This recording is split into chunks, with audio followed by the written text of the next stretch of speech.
Patay ang isang security guard sa Cotabato City matapos pagbabarilin habang naka-duty kahapon. Suspecha ng mga otoridad, love triangle ang dahilan. Para bigyan ng mukha ang balita, Mobile Journal, Kayla Makantan.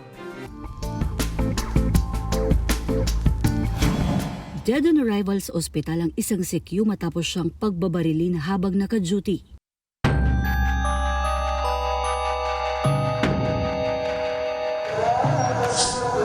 Sunod-sunod na putok ng baril ang umalingaw sa bahaging ito ng Barangay Poblacion 6 sa Cotabato City, alas 5 ng hapon kahapon.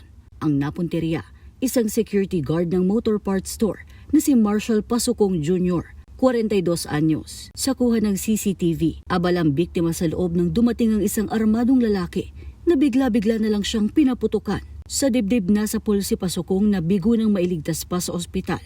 Ayon sa mga katrabaho at kaanak ng biktima, wala siyang kaaway o natanggap na anumang pagbabanta bago ang insidente. Pero isang dahilan umano ang posibleng may kinalaman dito.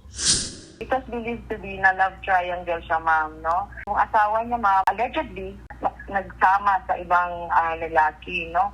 So, although maaga pa na nasabi natin love triangle, so nagdidikan pa rin yung investigation natin.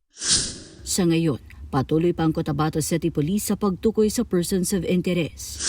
As of this time, ma'am, wala pang progress yung ating investigating team kasi nga binibigyan pa natin ng time, no, yung burial rites din ng ating nasawing kababayan, ma'am. Mga kapatid, Mobile Journal, Kayla Makantan, hatid ang muka ng balita.